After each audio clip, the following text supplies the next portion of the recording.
नमस्ते. BGM044 म्हणजेच भगवद्गीता मराठी भाष्य पुस्तक वाचन भाग क्रमांक 44 मध्ये आपले सहर्ष स्वागत आहे. मागच्या 43व्या भागामध्ये आपण भगवद्गीतेचा अध्याय क्रमांक 6 पूर्ण केलेला होता.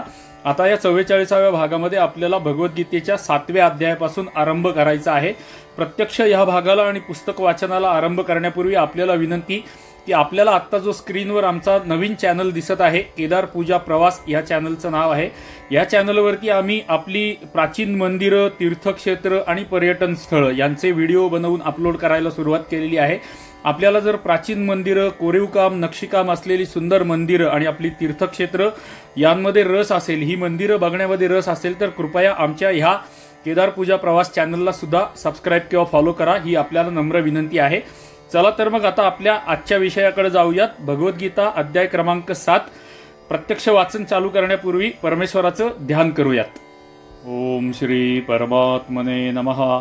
शांताकारं भुजगशयनं पद्मनाभं सुरेशं विश्वाधारं गगनसदृशं मेघवर्णं शुभांगं लक्ष्मीकान्तं कमलनयनं योगिभिर्ध्यानगम्यं वंदे विष्णुं भवभयहरं सर्वलोकैकनाथं.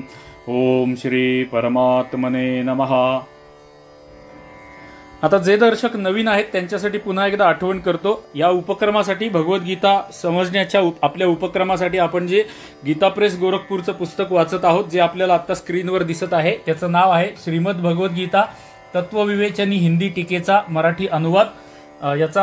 या पुस्तकाचे लेखक आहेत जगदयालजी गोविंदका. हिंदी ओरिजिनल पुस्तक आहे आणि त्याचा मराठी अनुवाद आपण वाचत आहोत. आणि या पुस्तकाची रचना अशी आहे की प्रत्येक अध्यायातला एक श्लोक, त्या श्लोकाचा अर्थ आणि तो श्लोक समजावून घेण्यासाठी त्या श्लोकावरती असलेले प्रश्न उत्तर, अशा स्वरूपामध्ये हे पुस्तक आहे. आणि भगवद्गीता समजावून घेण्यासाठी अतिशय उपयुक्त हे पुस्तक आहे. ज्यांनी आयुष्यामध्ये, जीवनामध्ये कधीही भगवद्गीतेचा अभ्यास केलेला नाही अशा लोकांसाठी अत्यंत उपयुक्त आहे. आणि यातल्यापैकीच मी एक आहे, म्हणून मला स्वतःला अभ्यास करण्यासाठी मी हा उपक्रम करत आहे. भगवद्गीता शिकण्यासाठी मी हा उपक्रम करत आहे. तुम्ही जर थोडासा वेळ काढून हा उपक्रम ऐकला तर तुम्हालाही त्याचा फायदा होईल माझ्याबरोबर. म्हणून तुम्हाला विनंती आहे की हा भाग थोडासा वेळ काढून शेवटपर्यंत ऐका. एका बैठकीमध्ये जर 30 मिनिटं सलग काढून आपल्याला हा भाग ऐकता येत नसेल तर तुकड्या तुकड्यामध्ये ऐकलात तरी चालेल, पण सलग ऐकला तर जास्त फायदा होईल. आणि पुन्हा पुन्हा जर तुम्ही हा भाग ऐकला तर जास्त फायदा होईल. आपल्या या पुस्तकाच्या पद्धतीप्रमाणे आपण जेव्हा नवीन कुठलाही अध्याय सुरू करतो त्यावेळेला पहिल्यांदा त्या अध्यायाच्या नावाबद्दल आपल्याला स्पष्टीकरण दिलं जातं. त्यानंतर त्या अध्यायामध्ये काय आहे, कोणते विषय येणार आहेत याचा सारांश आपल्याला दिला जातो. श्लोकनिहाय सारांश आपल्याला या सगळ्यामध्ये दिला जातो, सुरुवातीला दिला जातो. आणि मग त्या अध्यायाच्या पहिल्या श्लोकापासून आरंभ करतो. तर आता 7वा अध्याय ज्ञान विज्ञान योग, षटकांचे स्पष्टीकरण. सुरुवातीचा विषय त्यांनी या अध्यायाच्या सुरुवातीला पुस्तकामध्ये दिलेला आहे. मी वाचायला सुरुवात करतो. आपल्याला स्क्रीनवरतीही दिसत असेल, स्क्रीनवर बघितलं नाहीत तरी चालेल, मी शब्द यातला वाचत आहे. त्यामुळे नुसतं जाता येता, काम करता करता, स्वयंपाक करता करता जरी तुम्ही घरामध्ये हे लावून नुसतं ऐकलत तरी तुम्हाला बराच फायदा होईल अशी मला आशा आहे. चला तर मग वाचनाला सुरुवात करूयात. श्रीमद भगवद्गीतेच्या 18 अध्यायांमध्ये कर्मयोग, भक्तियोग आणि ज्ञानयोग या क्रमाने 6 अध्यायांची 3 षटके मानली जातात. या षटकांमध्ये फक्त एकाच योगाचे वर्णन असेल आणि दुसऱ्याची चर्चाच नसेल असा याचा आशय नाही. ज्या षटकामध्ये ज्या योगाचे प्राधान्याने वर्णन असते त्याला अनुसरून त्याचे नाव ठेवले जाते. पहिल्या षटकातील पहिला अध्याय हा प्रस्तावना रूपात आलेला आहे. त्यात वरीलपैकी कोणत्याही योगाचा विषय नाही. दुसऱ्या अध्यायातील 11व्या श्लोकापासून 30व्या श्लोकापर्यंत सांख्ययोग म्हणजेच ज्ञानयोग याचा विषय आहे. त्यानंतर 39व्या श्लोकापासून 3ऱ्या अध्यायाच्या शेवटपर्यंत बहुतेक कर्मयोगाचे विस्तृत वर्णन आलेले आहे. 4थ्या व 5व्या अध्यायांमध्ये कर्मयोग व ज्ञानयोग यांचे दोन्हींचेही वर्णन आहे. 6व्या अध्यायात प्राधान्याने ध्यानयोगाचे वर्णन आहे. तसेच प्रसंगानुसार कर्मयोग इत्यादींचेही वर्णन केले गेलेले आहे.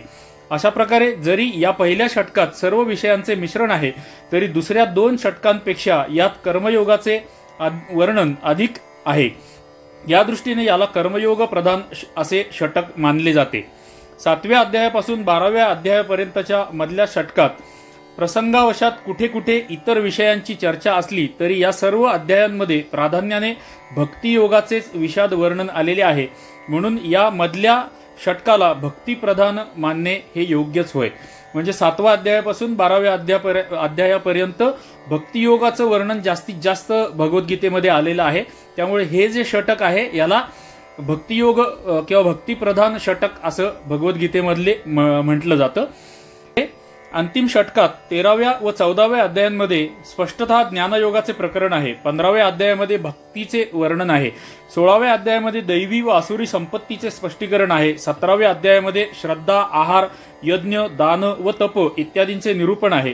18व्या अध्यायात गीतेचा उपसंहार असल्यामुळे कर्म, भक्ती आणि ज्ञान या तिन्ही योगांचे वर्णन आहे. शेवटी शरणागती प्रधान भक्ती योगांमध्ये उपदेशाचे पर्यवसान केलेले आहे. इतके असूनही ज्ञानयोगाचे जितके वर्णन अंतिम षटकात केलेले आहे तितके पहिल्या व दुसऱ्या षटकात नाही, म्हणून याला ज्ञानयोग प्रधान असे म्हणता येईल. आता पुढे एक पॅरेग्राफ या 7व्या अध्यायाचं जे नाव आहे त्या नावाबद्दल थोडंसं. परमात्म्याच्या निर्गुण निराकार तत्वाच्या प्रभाव व महात्म्य इत्यादींच्या रहस्यासह त्याला पूर्णपणे जाणून घेणे याचे नाव ज्ञान होय. आणि सगुण, निराकार व साकार तत्वांच्या लीला, रहस्य, महत्व, गुण व प्रभाव इत्यादींच्या पूर्ण ज्ञानाचे नाव विज्ञान होय. या ज्ञान व विज्ञानासह भगवंताच्या स्वरूपाला जाणणे म्हणजेच समग्र भगवंताला जाणणे होय. या अध्यायात भगवंताच्या समग्र स्वरूपाचे आणि ते जाणणाऱ्या अधिकारी पुरुषांचे व साधनांचे वर्णन आहे, म्हणून या अध्यायाचे नाव ज्ञान विज्ञान योग असे ठेवले आहे. आता यापुढे अध्यायाचा सारांश. 7व्या अध्यायामध्ये श्लोकनिहाय कोणकोणते विषय प्रामुख्याने आलेले आहेत ते या सारांशामध्ये आपल्याला दिसतं. आणि हा सारांश संपला की 7व्या अध्यायाचा पहिला श्लोकाकडे आपण जाणार आहोत. तर सारांश वाचूयात पहिल्यांदा. या अध्यायाच्या पहिल्या श्लोकात भगवंतांनी आपल्या समग्र रूपांचे वर्णन ऐकण्याची अर्जुनाला आज्ञा केली आहे. दुसऱ्या श्लोकात विज्ञानासह ज्ञानाचे वर्णन करण्याची प्रतिज्ञा करीत त्याची प्रशंसा करून तिसऱ्या श्लोकामध्ये भगवत स्वरूपास तत्वतः जाणणे दुर्लभ आहे असे प्रतिपादन केले आहे. 4थ्या व 5व्या श्लोकांमध्ये आपल्या अपरा आणि परा या प्रकृतीचे स्वरूप सांगून 6व्या श्लोकात वरील दोन्ही प्रकृतींना सर्व भूतांचे कारण आणि आपल्याला सर्वांचे महाकारण असे सांगितले आहे. 7व्या श्लोकामध्ये सर्व जग हे आपलेच स्वरूप आहे असे सांगून माळेचा दृष्टांत देत सार रूपाने आपली व्यापकता सांगितली आहे. तर 8व्या श्लोकापासून 12व्या श्लोकापर्यंत भगवंतांनी आपल्या सर्व व्यापकतेचे विस्ताराने वर्णन केलेले आहे.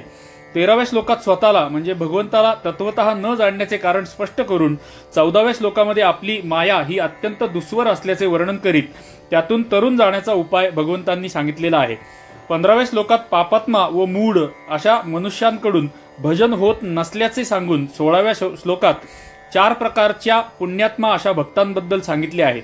17व्या श्लोकात ज्ञानी भक्ताच्या श्रेष्ठतेचे निरूपण करून 18व्या श्लोकामध्ये सर्व भक्तांना उदार व ज्ञानी पुरुषाला आपला आत्मा असे म्हटले आहे.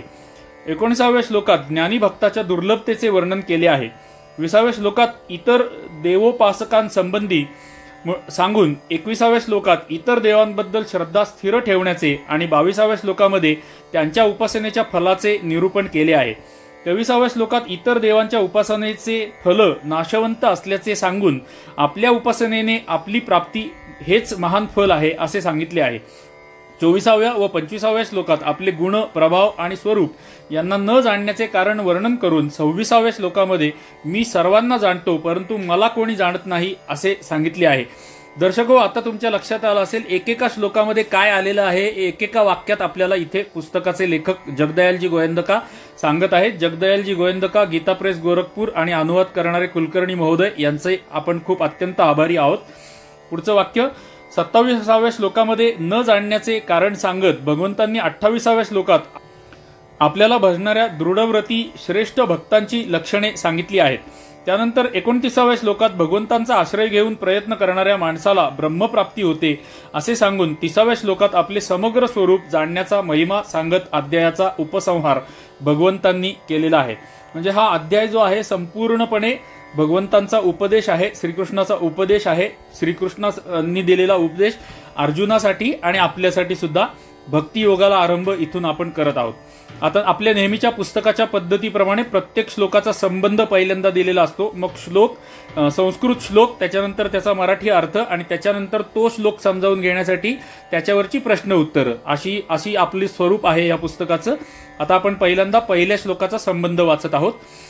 6व्या अध्यायातील शेवटच्या श्लोकात भगवंतांनी सांगितले आहे की अंतरात्म्याला माझ्यामध्ये लावून जो श्रद्धेने व प्रेमाने मला भजतो तो सर्व प्रकारच्या योग्यांमध्ये उत्तम योगी होय.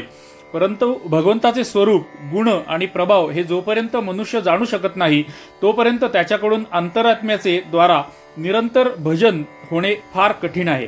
तसेच भजनाचा प्रकार जाणण्याची ही गरज आहे. म्हणून भगवंत आता आपले गुण व प्रभाव यांसह समग्र स्वरूपाचे आणि विविध प्रकारांनी युक्त अशा भक्तियोगाचे वर्णन करण्यासाठी 7व्या अध्यायाचा आरंभ करतात. ते प्रथमतः पहिल्या 2 श्लोकात अर्जुनाला सावधपणे ऐकण्याची प्रेरणा देत ज्ञान व विज्ञान सांगण्याची प्रतिज्ञा करीत आहेत. आणि पुढे येतो पहिला श्लोक. पहिला आणि दुसरा श्लोक अर्जुनाला ते शांतपणे किंवा सावधपणे ऐकण्याची प्रेरणा देत आहेत किंवा आज्ञा करतायत भगवंत. म्हणजे हीच आज्ञा आपल्यासाठी सुद्धा आहे. इथून पुढचं जे काय आहे ते आपण मन लावून ऐकलं पाहिजे. मगाशी मी आठवण केल्याप्रमाणे तुम्ही काम करता करता, स्वयंपाक करता करता सुद्धा ऐकू शकता, पण लक्ष मात्र मी जे काय बोलतो आहे किंवा वाचतो आहे त्याच्याकडे राहू द्या. आपण आता पहिला श्लोक वाचूयात. श्री भगवान उवाच मय्यासक्तमनः पार्थ योगं मुञ्जन्मदाश्रयः असंशयं समग्रं मां यथां ज्ञास्यसि तच्छृणु. अर्थ बघूयात पहिल्या श्लोकाचा. श्री भगवान म्हणाले, हे पार्था, अनन्य प्रेमाने मन माझ्या ठिकाणी आसक्त करून तसेच अनन्य भावाने माझा आश्रय घेऊन योगयुक्त होऊन तू ज्या योगे संपूर्ण विभूती, शक्ती, ऐश्वर्यादी गुणांनी युक्त सर्वांचा आत्मा असणाऱ्या मला निसंशयपणे जाणशील ते ऐक. आता पहिल्या श्लोकावरचा प्रश्न उत्तर आता सुरुवात करत आहोत वाचायला. पहिला श्लोक व्यवस्थित समजावून घेण्यासाठी, श्लोक समजावून घेताना किंवा श्लोक वाचल्यानंतर वाचकाला पडणारे जे काही प्रश्न असतात ते रेडीमेड आपल्याला इथे दिलेले आहेत. प्रश्न पण दिलेले आहेत आणि त्यांची उत्तरं पण दिलेली आहेत. त्यामुळे छान पद्धतीने भगवद्गीता आपल्याला अतिशय सोप्या पद्धतीने बऱ्यापैकी समजायला मदत होते, असा माझा अनुभव आहे. बऱ्यापैकी ह्या शब्दाचा अर्थ 1% असा माझ्या बाबतीत तरी आहे. तुम्हाला कदाचित जास्त समजेल, पण भगवद्गीतेचे ज्ञानी लोक सुद्धा सांगतात की मला भगवद्गीता अजून 2% सुद्धा समजलेली नाहीये. त्यामुळे समजावून घेण्याचा प्रयत्न करणं हेच आपल्या हातात आहे. ते आपण करत आहोत आणि तुम्ही पण माझ्याबरोबर आहात. ही खूप आनंदाची गोष्ट आहे. पहिला प्रश्न वाचायला सुरुवात करूयात. पहिला प्रश्न, मद्यासक्त मनाहा असे कुणाला म्हणतात? बघा, श्लोकातला जो शब्द आहे तो पकडलाय आणि त्याच्यावरती एक प्रश्न बनवलेला आहे आणि त्याचं उत्तर, या लोकीच्या व परलोकीच्या कोणत्याही भोगाबद्दल ज्याच्या मनात जरा सुद्धा थोडीशीही आसक्ती उरलेली नाही व ज्याचे मन सर्व बाजूंनी निरासक्त होऊन एकमात्र परमप्रेमास्पद सर्वगुण संपन्न अशा परमेश्वरामध्ये इतके अधिक आसक्त झालेले आहे की प्राण्याच्या जराशा वियोगामुळे फार व्याकुळ होणाऱ्या माशाप्रमाणे जो क्षणभरही भगवंताचा वियोग व त्याचे विस्मरण सहन करू शकत नाही त्याला भगवंत मद्यासक्त मनाहा असे म्हणत आहेत. म्हणजे पाण्यामधून मासा बाहेर काढल्यानंतर जसा तो तडफडतो त्याप्रमाणे भगवंताच्या नावाशिवाय किंवा भगवंताशिवाय जो भक्त तळमळतो त्याला मद्यासक्त मनाहा असे भगवंत म्हणत आहेत. पुढचा प्रश्न, मदाश्रयाहा कुणाला म्हणतात? उत्तर, जो पुरुष जगातील सर्व आश्रयांचा त्याग करून सर्व आशा व सर्व विश्वास यांच्याकडे पाठ फिरवून एकमात्र भगवंतावरच अवलंबून राहतो आणि सर्व शक्तिमान अशा भगवंतालाच परमाश्रय व परमगती असे जाणून जो एकमात्र त्याच्याच विश्वासावर कायमचा निश्चिंत बसलेला आहे त्याला भगवंत मदाश्रयः असे म्हणत आहेत. पुढचा प्रश्न, योगयुंजन याचा काय अभिप्राय आहे? उत्तर, येथे भक्तियोगाचे प्रकरण आहे म्हणून मनाला व बुद्धीला अचल भावनेने भगवंतामध्ये स्थिर करून नित्य निरंतर श्रद्धापूर्वक व प्रेमपूर्वक त्यांचे चिंतन करणे हाच योगम युंजन याचा आशय आहे. पुढचा प्रश्न, समग्र भगवंताला संशयरहित होऊन जाणणे याचे काय तात्पर्य आहे? उत्तर, भगवंत एवढाच आणि इतकाच आहे असे सांगता येत नाही. अनंत कोटी ब्रह्मांडे त्याच्यामध्ये भरलेली आहेत. हे सर्व त्याचे स्वरूप आहे. या ब्रह्मांडामध्ये आणि त्याच्या पलीकडे जे काही आहे ते सर्व भगवंतातच आहे. तो नित्य आहे, सत्य आहे, सनातन आहे, सर्वगुण संपन्न आहे, सर्व शक्तिमान, सर्वज्ञ, सर्वव्यापी, सर्वाधार व सर्वरूप आहे. तो स्वतःलाच आपल्या योगमायेने जगाच्या रूपात प्रकट होतो. वस्तुतः त्याच्याशिवाय दुसरे काही नाहीच. व्यक्त, अव्यक्त व सगुण निर्गुण हे सर्व तोच आहे. अशा प्रकारे त्या भगवंताचे स्वरूप निभ्रांतपणे व असंदिग्धपणे समजून घेणे म्हणजेच समग्र भगवंताला संशयरहित होऊन जाणणे होय. आणि पुढे येतो दुसरा श्लोक. दुसऱ्या श्लोकाचा संबंध दिलेला नाहीये, कारण पहिल्या श्लोकाचा संबंधातच त्यांनी दुसऱ्या श्लोकाचा संबंध सुद्धा आपल्याला सांगितलेला होता. आता प्रत्यक्ष दुसरा श्लोक वाचण्यापूर्वी तुम्हाला आठवण की आपला हा या उपक्रमामधला 44वा भाग आहे. पहिल्या भागापासून 43व्या भागापर्यंतचे भाग जर यापूर्वीचे आपण ऐकले नसतील तर आपल्या केदार सीकर सनातन संस्कार चॅनलवरती भगवद्गीता मराठी भाष्य वाचन नावाची ही प्लेलिस्ट आहे, जी आपल्याला स्क्रीनवरती दिसते आहे. आणि मी त्याची डिस्क्रिप्शनमध्ये ह्या प्लेलिस्टची लिंक पण देतो. ह्या प्लेलिस्टमध्ये तुम्हाला पहिल्या भागापासून 43व्या भागापर्यंत सर्व भाग सिरियली ऐकायला मिळतील. आणि ह्याच्या पुढे जेवढे काही भाग येतील ते सुद्धा मी ह्या प्लेलिस्टमध्ये ऍड करणार आहे. त्यामुळे या भगवद्गीता मराठी भाष्य वाचन नावाच्या आपल्या प्लेलिस्टचा अवश्य लाभ घ्या, ही तुम्हाला विनंती आहे. आता आपण दुसरा श्लोक वाचूयात. ज्ञानम तेहम सविज्ञानम इदम वक्ष्याम्यशेषतः यज्ञात्वा नेह भूयोन्यज्ञातव्यम अवशिष्यते. अर्थ बघूयात दुसऱ्या श्लोकाचा. मी तुला विज्ञानासह तत्वज्ञान संपूर्ण सांगेन, जे जाणले असता तू या जगात पुन्हा दुसरे काहीही जाणावयाचे शिल्लक राहत नाही.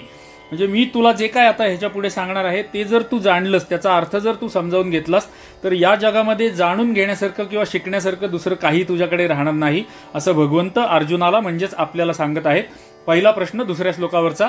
येथे ज्ञान व विज्ञान हे शब्द कशाचे वाचक आहेत? सुंदर प्रश्न, आपल्यासाठी खूप उपयुक्त प्रश्न आणि त्याचं उपयुक्त उत्तर. भगवंताच्या निर्गुण निराकार तत्वाचा जो प्रभाव, महात्म्य आणि रहस्य यांसह जे यथार्थ ज्ञान आहे त्याला ज्ञान असे म्हणतात. तसेच त्यांच्या सगुण निराकार व दिव्य साकार तत्वाची लीला, रहस्य, गुण, महत्व व प्रभाव यांसह असणारे यथार्थ ज्ञानाचे नाव विज्ञान होय. पुढचा प्रश्न. या ज्ञान विज्ञानाचे वर्णन या अध्यायात कुठे केले आहे? उत्तर. या अध्यायामध्ये जो काही उपदेश दिलेला आहे तो सर्वच्या सर्वच ज्ञान विज्ञानाच्या प्राप्तीमध्ये साधन म्हणून दिला आहे.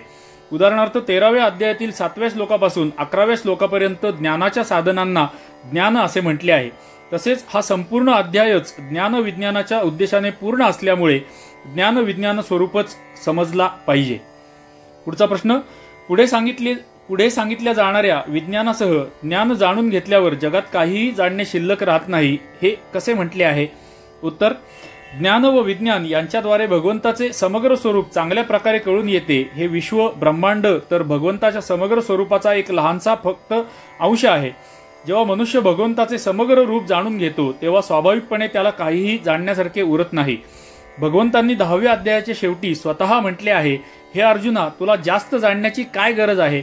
मी आपल्या तेजाच्या एका अंशाने हे संपूर्ण जग धारण करून स्थित आहे, म्हणून येथेही असे म्हणणे योग्यच आहे. तिसऱ्या श्लोकाचा संबंध.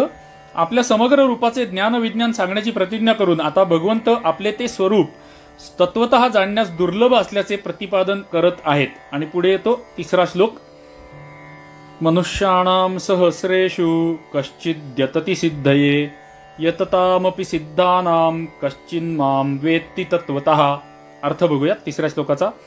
हजारो मनुष्यांमध्ये कोणी एखादा माझ्या प्राप्तीसाठी प्रयत्न करतो आणि त्या प्रयत्न करणाऱ्या योग्यांमध्येही एखादाच मतपरायण होऊन मला खऱ्या स्वरूपाने जाणतो. आता हजारो लोकांमधला एकच माणूस भगवंताच्या प्राप्तीसाठी प्रयत्न करतो आणि त्याच्या स्वरूपाने त्यातला हजारातला एखादा जाणतो.